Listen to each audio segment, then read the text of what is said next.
Hi Bachapari, very warm welcome to the channel. This is your English educator Chipra Mishra and I hope you guys are doing fine. तो बस अब English का exam बहुत ही करीब आ चुका है। 22 Feb को हमारा एग्जाम लगने वाला है और अब 30 दिन के लगभग आपके पास में रह गए हैं और ये लास्ट 30 डेज की स्ट्रैटेजी एक्चुअली आपके लिए सबसे ज्यादा मायने रखती है। इसके लिए क्योंकि लास्ट 30 डेज में आप क्या करते हो ये एक्चुअली शेप कर देगा 22 को होने वाले एग्जाम के रिजल्ट को। क्योंकि अगर ये 30 दिन आपने सही दिशा में नहीं लगाए तो देयर आर चांसेस कि आप बहुत सारा टाइम वेस्ट कर दोगे और लास्ट में जाकर आपको रियलाइज होगा कि यार थोड़ा और टाइम होता ना तो मैंने एग्जाम छोड़ देना था। तो उस रिग्रेट स्टेज पे हम ना पहुंचे, इसीलिए मैं आज आपके लिए लेके आई हूँ इंग्लिश की लास्ट 30 डेज की स्ट्रैटेजी। यार यहाँ पर थोड़े से चेंजेस है क्योंकि जैसे जैसे हमारे पास दिन खत्म होते जाते हैं वैसे वैसे हमें स्ट्रैटेजी चेंज करनी पड़ती है, इसीलिए एक बार एंड तक इस वीडियो को जरूर देखना।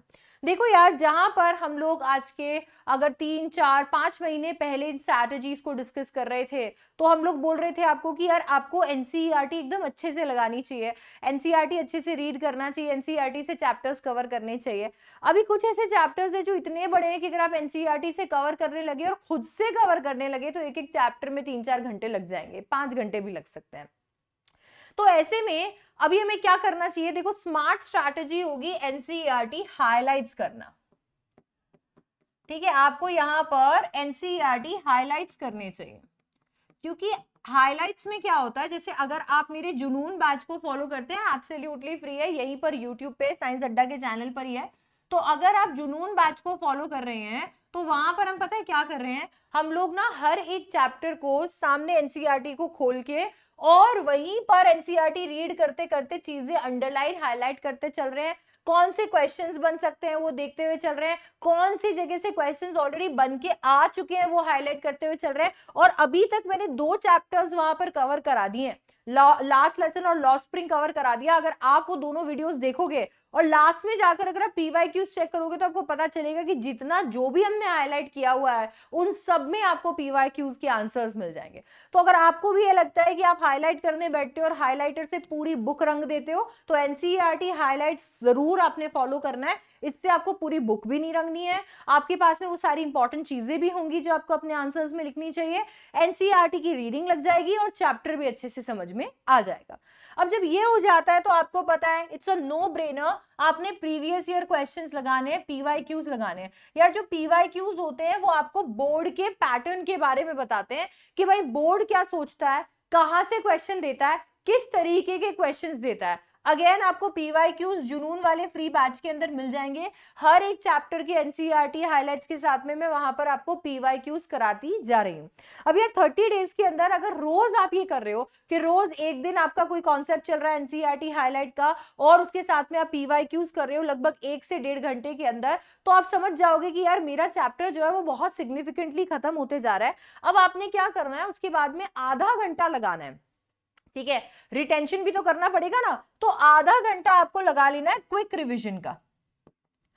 तो आपने क्या कर दिया कि ठीक है 1 घंटा मान लीजिए दे दिया आपने अपने चैप्टर को, मेरे साथ में आपने एनसीईआरटी हाईलाइट कर लिया, पीवाईक्यूज कर लिया, रात तक आपके पास में एनसीईआरटी हाइलाइट्स और पीवाईक्यूज की जो पीडीएफ है वो आ गई, फटाफट से एक क्विक रिवीजन वहां पर लगा दिया, आधा घंटा बैठे जितना जो भी मार्क किया हुआ है उसको रीड कर लिया, प्रीवियस ईयर क्वेश्चंस में आंसर्स ऑलरेडी अटैच्ड होते हैं उनको रीड कर लिया और ये लो यार आपका काम हो गया। अब आपके लिए वो चैप्टर जो है वो दिमाग में हो गया है रिटेन। इंग्लिश में ना यहां तक जो था सारी कहानी बड़ी आसान हो सकती थी क्योंकि यहां तक क्या है, इतनी प्रॉब्लम नहीं है, सब कुछ हम करके दे रहे हैं आपको। अब यहां पर एक प्रॉब्लम आ गई है और वो ये है कि इसके बाद में आपके एफर्ट ज्यादा मायने रखेंगे। यहां तक तो चलो मैंने आपको पढ़ा दिया, पीवाईक्यूज भी दे दिए, आपने क्विक रिवीजन भी कर लिया, पर जब तक कि आप उसको अपने शब्दों के अंदर आंसर्स में फॉर्म करके लिखना नहीं जानोगे तब तक इंग्लिश में नंबर नहीं आएंगे। और इंग्लिश में पैटर्न चेंज हुआ है, पुराना वाला पैटर्न नहीं है। जो बच्चे आखिरी दिन भी इंग्लिश नहीं खोल के गए हैं, अब प्लीज अपनी आंखें खोल लो, इंग्लिश का पैटर्न बदल चुका है and you need to know कि कौन से क्वेश्चंस को, कितने नंबर के क्वेश्चन को कैसे आंसर करना चाहिए।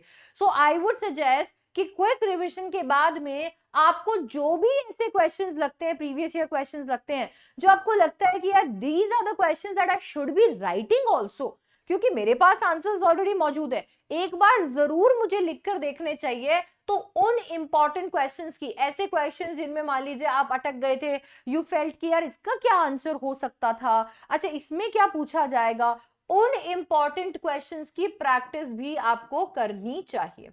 ठीक है, तो उन इंपॉर्टेंट क्वेश्चंस की आपने प्रैक्टिस लगा दी। ठीक है, अब अगर आप ये प्रैक्टिस लगाएंगे मुश्किल से 15-20 मिनट, ज्यादा से ज्यादा आधा घंटा आप ये कर सकते हैं। ठीक है, अब इससे क्या हो गया, इससे वो चैप्टर पूरी तरीके से लॉक हो गया है 2 घंटे में।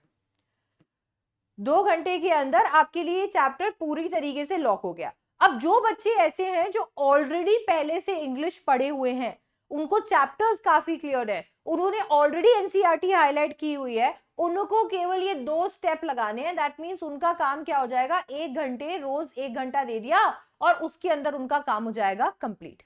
ठीक है, इसके साथ में एक चीज जो आपको ऐड करनी चाहिए, तो देखो आपको लिटरेचर में बहुत मदद करेगा, 40 नंबर का लिटरेचर है, बट यहां पर जो चीज को हम सब हल्के में लेते हैं, और आज तक का जो मेरे पास फीडबैक आया है, जो आपको एग्जाम में जाकर हल्के में ले लेता है, वो है रीडिंग कॉम्प्रहेंशन। बच्चों, रीडिंग कॉम्प्रहेंशन को दवाई की तरह लेना है।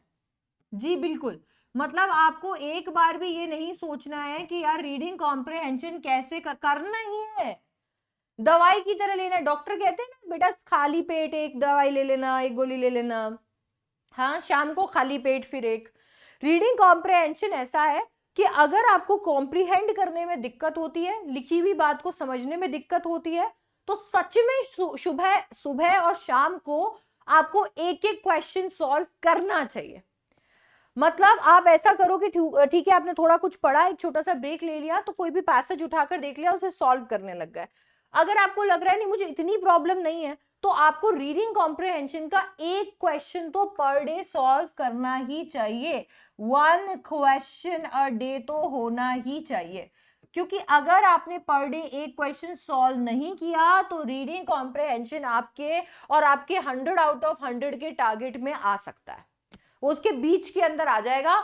आप कोशिश पूरी करोगे, हो सकता है कि आप 100% लिटरेचर में स्कोर भी कर लो, पर ये जो 22 नंबर का खेल यहां पर है ना, ये एक बहुत बड़ी प्रॉब्लम आपके लिए खड़ी कर सकता है।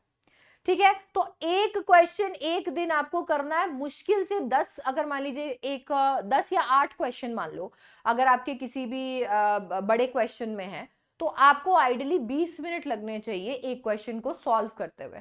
आपके जो कोर सब्जेक्ट्स है, आप फिजिक्स का कुछ कुछ पढ़े जा रहे हो, बीच में आपने सोचा ब्रेक ले लो, तो जैसे हम लोग, ऐसा नहीं होता था न्यूज़पेपर में कुछ पजल सॉल्व करते थे, उसी माइंडसेट के साथ में एक रीडिंग कॉम्प्रहेंशन की शीट निकाली और वहां पर उसे सॉल्व करना शुरू कर दिया। रीडिंग कॉम्प्रहेंशन के लिए दिमाग को अभी से तैयार करना जरूरी है। अगर अभी भी आपने ये चीज ध्यान में रख ली, तो पेपर आने तक आप 30 क्वेश्चंस कर चुके होगे, जो कि बहुत बड़ी और बहुत अच्छी बात है। अगर आप में से कोई ये सोच रहा है कि मैम मैंने तो पेपर के 2 दिन पहले 30 क्वेश्चन लगा लेने हैं, अब क्या अभी क्या करूंगा ये करके, तो लेट मी टेल यू, वो बच्चा जो रोज एक क्वेश्चन लगाएगा 30 दिन तक, और वो बच्चा जो 2 दिन के अंदर 30 क्वेश्चन कंप्लीट करेगा, उसमें सबसे करेक्ट आंसर देने के चांसेस पहले वाले बच्चे के होंगे। क्योंकि रीडिंग कॉम्प्रहेंशन में अनसीन पैसेजेस आते हैं। ये वो खेल नहीं है कि आपने एक बार फॉर्मूला क्रैक कर लिया तो उसके बाद में आप आराम से इन्हें सॉल्व कर लोगे। आज अगर मैं या मेरे बाकी सारे जो फेलो टीचर्स हैं, उनमें से भी किसी को reading comprehension passage, unseen passage दे दिया जाता है, तो we also take time to comprehend, जो टाइम जेन्युइनली चाहिए होता है। तो आप कितने भी बड़े एक्सपर्ट हो, कुछ टाइम आपको चाहिए ही होता है एग्जाम में टू कॉम्प्रीहेंड। और उस स्किल को आप तभी मास्टर कर सकते हो जब आपने उसे डेली रूटीन में शामिल किया है। अगर फास्ट ट्रैक रिवीजन के अंदर उसे शामिल कर रहे हो, 2 दिन में उसे कंप्लीट करने की कोशिश कर रहे हो, तो वो टिप्स एंड ट्रिक्स जो आप 30 दिन उसे प्रैक्टिस करके अपने लिए फॉर्म कर सकते थे, वो आप मिस कर दोगे। एंड देयर आर चांसेस कि बहुत सारे क्वेश्चंस आपको लगेगा कि आपने सही किए हैं, बट वो इनकरेक्ट होंगे। ऐसा रीडिंग कॉम्प्रहेंशन में बहुत बार होता है। सो मेक श्योर कि आप इसको ध्यान में रखो। एक चीज जो आपको ध्यान में और रखनी है, वो है कि आपको राइटिंग सेक्शन के, जो भी आपके राइटिंग सेक्शन के सॉल्व्ड एग्जांपल्स हैं, वो जरूर आपको रीड करने हैं। देखो सॉल्व एग्जांपल्स इसके लिए क्योंकि राइटिंग सेक्शन में जो प्रीवियस ईयर क्वेश्चंस हैं जिनको वेरियस ऑथर्स ने सॉल्व किया हुआ है वेरियस बुक्स में साइट्स पे आपको मिल जाएंगे, ये जो क्वेश्चंस है इन क्वेश्चन से आपको बहुत अच्छा इंस्पिरेशन मिल सकता है कि भाई कैसे लिखते हैं, कैसे इंट्रोड्यूस करते हैं, कैसे डिटेलिंग करते हैं, कैसे कंक्लूजन फिल करते हैं। लेट मी टेल यू कि राइटिंग सेक्शन की ऑलरेडी एक सीरीज चल रही है, टॉपर सीरीज। आप में से किसी का भी अगर notice, article writing, report writing, letter to the editor, job application, किसी में भी हाथ ढीला है ना, तो इस सीरीज को ज्वाइन कर लेना, टॉपर सीरीज। टॉपर सीरीज के अंदर आपको सारा राइटिंग सेक्शन मिल जाएगा।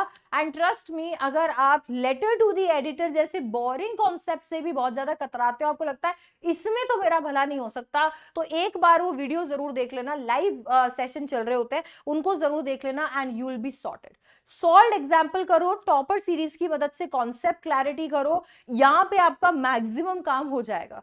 अगर आपकी राइटिंग स्किल ढीली है तो कोशिश करो कि कोई भी, जैसे आपके पास सैंपल पेपर की बुक है तो उसमें से सेक्शन बी का टेस्ट लगा लो। पूरा सैंपल पेपर सॉल्व नहीं किया, मम्मा को बोल दिया मम्मा प्लीज आप 1 घंटे बाद मेरे को आवाज लगा देना, और बस सेक्शन बी लेकर बैठे और बैठकर उसे सॉल्व कर लो। यू विल नो कि यार मेरा 1 घंटे में सेक्शन बी कैसा हो गया है, मेरे को इन सॉल्व एग्जाम्पल से कोई फायदा मिला है या नहीं, मैम ने पेटेंट बॉडीज जो दी उनसे कोई फायदा मिला है या नहीं, और वो 18 नंबर आपकी मुट्ठी में होंगे। तो केवल सेक्शन बी की प्रैक्टिस फिर लगाते रहो कि यार सिर्फ सेक्शन बी भी कर लेते हैं, हो सकता है ऑल्टरनेट कर लो, हो सकता है 3 दिन में एक बार कर लो, आपका थोड़ा राइटिंग सेक्शन अच्छा है तो हफ्ते में एक बार कर लो, 4 बार भी सेक्शन बी की प्रैक्टिस लगा ली बहुत है। ठीक है, तो सेक्शन बी की आपको प्रैक्टिस यहां पर लगानी चाहिए। जब हम लोग एंड तक पहुंच जाते हैं, ये सब कर लेते हैं और हम फरवरी के करीब पहुंच जाते हैं, हम लोग 22 के करीब पहुंच जाते हैं, तो तब वो टाइम आ जाता है जब आपको पता है कि मैम क्या बोलने वाली है, तब वो टाइम आ जाता है कि आप सॉल्व करते हो टाइम बाउंड सैंपल पेपर्स। ठीक है, टाइम बाउंड सैंपल पेपर्स। बच्चों ये जो टाइम बाउंड सैंपल पेपर्स है ये बहुत जरूरी है। अच्छा, बहुत सारे बच्चे इस बात को सिर्फ सुन के इग्नोर कर देंगे, पर बहुत सारे ऐसे बच्चे हैं जो एक्चुअली बैठकर इंग्लिश के सैंपल पेपर्स लगाएंगे, और वही वो बच्चे होंगे जिनका नाम मैं अपने रिजल्ट्स के अंदर अनाउंस कर रही होंगी। क्योंकि आप जब इंग्लिश का सैंपल पेपर लगाते हो तो आपको सबसे बड़ी प्रॉब्लम का सामना करना पड़ता है, और वो है टाइम मैनेजमेंट। अगर उस टाइम मैनेजमेंट नाम की प्रॉब्लम को आप अभी ही सॉल्व कर लेते हो तो आगे चल के परेशानी नहीं होती है, एंड दैट इज इंपॉर्टेंट, वो बहुत ज्यादा इंपॉर्टेंट है। तो टाइम बाउंड सैंपल पेपर्स आपको लगाने हैं, आप चाहे 3 पेपर ही लगा लो, पर इस सेक्शन से शुरू करने वाले केवल 3 पेपर लगा लो, पर ये आपको जरूर करना चाहिए।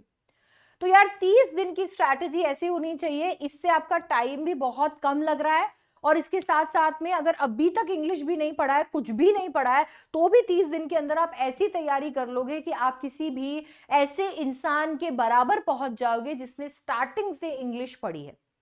क्योंकि देखो, एक इंसान जो स्टार्टिंग से इंग्लिश पढ़ रहा है उसके दिमाग में कंटेंट रेगुलरली जा रहा है, तो नेचुरली उसको बहुत कम एफर्ट अभी लगाने पड़ रहे होंगे, वो आधा घंटा भी इंग्लिश पढ़ रहा होगा तो उसका काम चल रहा है। आपने इंग्लिश बिल्कुल भी नहीं पढ़ी है तो आपको थोड़ा तो मल्टीपल टाइम्स उसे करना ही पड़ेगा, है ना। इसीलिए अगर वो आधा घंटा पढ़ रहा है तो आपको 2 से 2.5 घंटे बिल्कुल भी नहीं पढ़ी है तो इंग्लिश में रेकमेंड करूंगी, क्योंकि अब ऐसी स्थिति आ चुकी है, इंग्लिश के पेपर को, लैंग्वेज को इतना ध्यान से सीबीएसई बनाने लगा है कि शायद इंग्लिश में भी बच्चे अब फेल होने लग जाएंगे, और हो रहे हैं, बहुत सारे बच्चे हो रहे हैं। तो इसे बिल्कुल भी लाइटली नहीं लेना है और स्ट्रैटेजी फॉलो करनी है। बैचेस मैंने आपको बता दिया, टॉपर सीरीज चल रही है, लाइव है, फ्री है, जुनून चल रहा है, लाइव है, फ्री है, इसी चैनल पे है। ठीक है, जुनून की क्लासेस सुबह 10:30 बजे होती है, तो यहाँ पे 10:30 बजे ज्वाइन कर लेना है। टॉपर सीरीज जो है बस खत्म होने वाली है। ठीक है, इसके बारे में मैं कम्युनिटी पे बताती रहती हूँ। अगर सिर्फ मेरा पेड बैच लेना चाहते हो, कोई भी डिस्ट्रैक्शन नहीं चाहिए, एकदम अच्छे से लगकर पढ़ाई करना चाहते हो और चाहते हो कि कुछ अफोर्डेबल हो जाए जिसके अंदर पूरी इंग्लिश की 30 दिन में तैयारी हो जाए, तो संकल्प इंग्लिश ले सकते हो। संकल्प इंग्लिश, ठीक है, आपको अड्डा के वेबसाइट पे मिल जाएगा, आपको नीचे उसका लिंक भी मिल जाएगा। और आपके लिए संकल्प इंग्लिश मैं लेकर आ रही हूं 499 में, ₹499 में पूरे महीने आप इंग्लिश पढ़ सकते हो। और आपको इसके लिए यूज करना पड़ेगा, स्पेशल प्राइस के लिए यूज करना पड़ेगा कोड SDC18, जो हमारी आर्मी का कोड है। ये कोड आप लगा देंगे तो आपके पास में जो प्राइस हो जाएगी वो हो जाएगी 499, और इस पे आप संकल्प इंग्लिश ज्वाइन करके सब कुछ एक ही जगह कंप्लीट कर सकते हो, ई बुक्स, मॉक पेपर्स के साथ में। All right, so that's it for this video. I hope you like this one, and I'll see you in the next one. Thank you so much for watching. Bye bye, take care, I love you.